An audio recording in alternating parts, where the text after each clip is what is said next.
Hello guys, welcome back to my channel Anamika রান্নাঘর। সবাই ভালো আছো তো? আশা করি ভালো আছো। আর এখন তো পুজো খুবই কাছে আমাদের, তাই আজকে চলে এসেছি আমাদের বাঙালির সেরা একটা খাবার নিয়ে, মাছ। মাছে ভাতে বাঙালি যাকে বলে। তো আজকে আমি তোমাদের সামনে শেয়ার করব একটা সিম্পল মাছের রেসিপি, যেটা তোমরা পুজো স্পেশাল হিসেবে বাড়ির লোককে কিন্তু খাইয়ে একদম খুশি করে দিতে পারো। তো চলো বলে দিই আজকে আমি কি বানাচ্ছি। আজকে আমি বানাবো, আশা করি ইনগ্রিডিয়েন্টস দেখে বুঝতে পারছো, আজকে আমি বানাবো সিম্পল একটা রেসিপি যার নাম হচ্ছে কাতলের ঝাল। এর আগে আমি তোমাদের সামনে রুই মাছের রেসিপি শেয়ার করেছি, ইলিশ মাছের রেসিপি শেয়ার করেছি, তো কেন কাতল মাছটা বাদ রাখবো? তাই জন্য কাতল স্পেশাল একটা ডিশ নিয়ে এসে গেছি। আজকে আমি বানাবো, আবারও বলে দিচ্ছি, আজকে আমি বানাবো সিম্পল কাতলের ঝাল। তো সেটা বানাতে ফার্স্টেই আমার লাগছে কাতল মাছ। এখানে রয়েছে কাতল মাছের ফিলে। আমি ফিলে ইউজ করছি, তোমরা যে কোনো রিং শেপড, যে কোনো শেপের হচ্ছে কাতল মাছ ইউজ করতে পারো। এখানে অলরেডি এটা নুন, হলুদ এবং লেবুর রস দিয়ে ম্যারিনেট করে রেখেছিলাম আধ ঘন্টা মতো। দেন এটাকে একদম পিওর সর্ষের তেলে ফ্রাই করে নিয়েছি, লাল একটা গোল্ডেন কালার হিসাবে ফ্রাই করে নিয়েছি। নেক্সট লাগছে আমার পেঁয়াজ কুচি। এখানে রয়েছে 1 কাপ পেঁয়াজ কুচি। আর লাগবে মশলার মধ্যে লাগছে, সবার প্রথমেই লাগবে স্বাদ মতো নুন, পরিমাণ মতো হলুদ, লাগছে হচ্ছে ঝাল লঙ্কার গুঁড়ো আর জিরের গুঁড়ো। আমি ধনের গুঁড়ো ইউজ করবো না, তোমরা চাইলে সাবস্টিটিউট হিসাবে ধনের গুঁড়ো ইউজ করতে পারো জিরের গুঁড়োর জায়গায়। তবে জিরের গুঁড়ো হচ্ছে মাছের, যে কোনো মাছের রেসিপির জন্য জিরের গুঁড়ো বেস্ট। তো এটা আমি পরে একটা জল দিয়ে পেস্ট বানিয়ে নেব, এখন আমার এমনি ড্রাই আছে। নেক্সট লাগবে কাঁচা লঙ্কা। আমি যেহেতু তিখা মির্চ পাউডার ইউজ করছি, সেই জন্য আমি এখানে 2টো কাঁচা লঙ্কা অ্যাজ আ ফ্লেভার একটা ইনডিউস হবে জন্য এটা রেখেছি। নেক্সট লাগছে বেটেন কার্ড, রয়েছে এটা মোটামুটি 1/4 কাপেরও কম, 3 টেবিল স্পুন বলতে পারো। ওকে, নেক্সট লাগছে ফোড়নের জন্য সাদা জিরে 1 টিস্পুন, 2টো তেজপাতা, একটা 1 to 1.5 ইঞ্চির একটা দারচিনি, 2টো এলাচ, 3টে লবঙ্গ।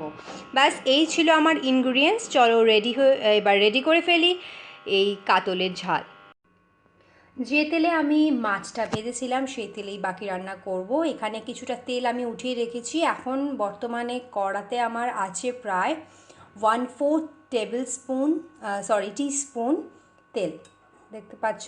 তবে অ্যাকর্ডিং টু পেঁয়াজ এবং মাছের পরিমাণ কিন্তু তোমাদের তেলটা বাড়িয়ে কমিয়ে নিতে হবে। যারা তেল খেতে বেশি পছন্দ করো না তারা তেল কমিয়ে নিতে পারো, কোনো অসুবিধা নেই। আমি পিওর সর্ষের তেল ইউজ করছি, তোমরা চাইলে এনি হোয়াইট অয়েল ইউজ করতে পারো। এবার আমি ফোড়ন দিচ্ছি তেজপাতা, সাদা জিরে, গোটা গরম মশলা। এটা প্রায় 30 সেকেন্ড মতো একটুখানি টেম্পার হতে দেব, দেন হচ্ছে আমি অ্যাড করব পেঁয়াজ কুচি।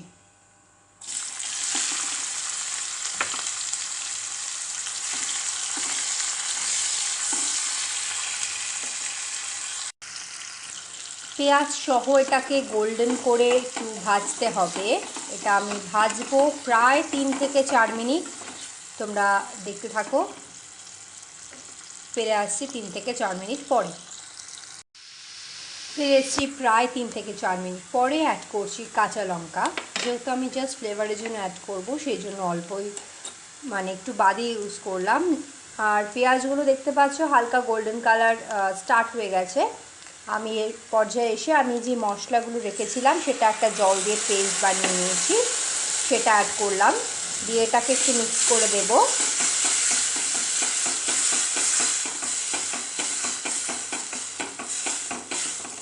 ওকে, মিক্স করে দিয়েছি। এবার এটাকে একদম সুন্দর করে কষতে হবে যতক্ষণ না তেলটা পুরো ছাড়ছে আর কি। তো চলো এটা হতে থাক, ততক্ষণ শেয়ার করে ফেলি আজকে টিপ অফ দ্য ডে। আজকে টিপ অফ দ্য ডে অন্য কিছু নিয়ে নয়, আমাদের সবার favourite ice cream. Actually not ice cream, বলতে পারো আইস কিউব। দেখতে পাচ্ছ আইস কিউবের ট্রেটা সামনে নিয়ে বসে গেছি আমি একটা দারুণ বিউটি টিপ শেয়ার করব বলে। আমাদের যাদের প্রচণ্ড ঘামের প্রবলেম হয়, ভীষণভাবে সোয়েট হয়, স্পেশালি মুখে, নোজ এরিয়াগুলোতে, টি জোনে, তারা যদি প্রত্যেক দিন একটা করে আইস কিউব, একটা থেকে দুটো ম্যাক্সিমাম আইস কিউব নিয়ে পুরো মুখে রাব করো, তাহলে কিন্তু দেখবে ঘাম যেটা হচ্ছে সেটার পরিমাণটা অনেকটাই কমে গেছে। তবে আজকে ইউজ করলে কালকেই রেজাল্ট পাবে এমনটা নয়, তোমরা কন্টিনিউ এটা করতে হবে, সেক্ষেত্রে তোমরা কিন্তু অবশ্যই রেজাল্ট পাবে। আর প্রত্যেক দিন যাদের এমনিতে কোনো সোয়েটের প্রবলেম নেই, বাট ন্যাচারালি তোমরা যদি সারা দিনে একবার একটা থেকে দুটো আইস কিউব নিয়ে পুরো মুখে রাব করতে পারো, তাহলে আমাদের স্কিনের যে ন্যাচারাল গ্লোটা সেটা ইনস্ট্যান্ট থাকে। আমাদের বিভিন্ন প্রেশার, অনেক রকম কাজের জন্য আমাদের কিন্তু স্কিনে যে গ্লোটা কোনো সময় ঠিক থাকে, কোনো সময় নষ্ট হয়ে যায়, স্কিনে কোনো ডাস্কি হয়ে যায়, স্কিনটা খুব ডাল হয়ে যায়। তো তোমরা যদি প্রত্যেক দিন একটা থেকে দুটো আইস কিউব যদি রাব করতে পারো পুরো মুখে, তাহলে পারে দেখবে যে স্কিনের যে ইনস্ট্যান্ট একটা গ্লো সেটা সবসময় থাকবে। তবে এটা কন্টিনিউ করতে হবে প্রত্যেকটা দিন। তো এটাই ছিল আজকে আমার টিপ। সামনে আসছে পুজো, তাই এখন আমি বেশি বেশি করে বিউটি টিপ শেয়ার করছি, যাতে পুজোর আগে তোমরা প্রত্যেকে হয়ে ওঠো সুন্দরী, এবং তোমাদের যাদের যাদের বিভিন্ন রকম প্রবলেম আছে সেগুলো একটু একটু করে পুজোর আগেই কমপ্লিট হয়ে যায়। তো কেমন লাগলো টিপসটা অবশ্যই জানিও। আর একটা কথা বলতে ভুলে যাচ্ছি, সেটা হচ্ছে যারা মেকআপ করো বা সামনে পুজো আসছে, পুজোতে তো মেকআপ করতেই হবে, বা বিয়েবাড়ি এই ধরনের পার্টি এই সমস্ততে যারা মেকআপ করতে চাইছো কিন্তু ঘামের প্রবলেমের জন্য মেকআপ পুরো ঘেটে যায়, তাদেরও বলবো যারা বিফোর মেকআপ তোমরা হচ্ছে খুব সুন্দর করে নিজের মুখে 2 থেকে 3টে, ম্যাক্সিমাম 3টে, তার বেশি দেবে না, তার বেশি হচ্ছে দেবে না, 2 থেকে 3টে আইস কিউব নিয়ে পুরো মুখে রাব করো। দেন ওটা শুকিয়ে গেলে পারে যে কোনো টোনার অ্যাপ্লাই করো, তারপরে তোমরা হচ্ছে মেকআপ করো, দেখবে মেকআপটা অনেকক্ষণ স্টে করবে এবং সোয়েটের প্রবলেমটা অনেকটাই কমে যাবে। তুমি ট্রাই করতে পারো। আর কেমন লাগলো অবশ্যই জানিও। চলো, আমার রান্নাটা হয়তো হয়ে গেছে, টিপটা কিন্তু জানাতে একদম ভুলবে না। চলো দেখে নিই রান্নাটার কী অবস্থা। দেখতে পাচ্ছ ফিরে এসেছি অনেকক্ষণ পরেই, পুরো মশলাটা সুন্দর করে কষে গেছে, তেল ছাড়তে স্টার্ট করে দিয়েছে। অ্যাড করব এবার বিটেন কার্ড। মেক শিওর যাতে এটাতে কোনো রকম লাম্প না থাকে।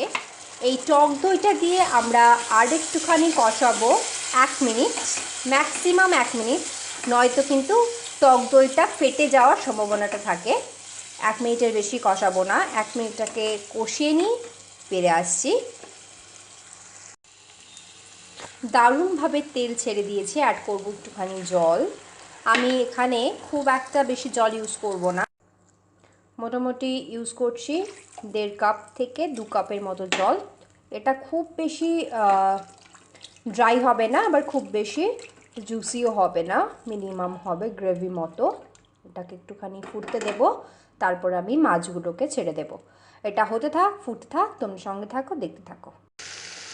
ঝোলটা ফোটা স্টার্ট হয়ে গেছে, অ্যাড করছি মাছের পিসগুলো, পিলেগুলো।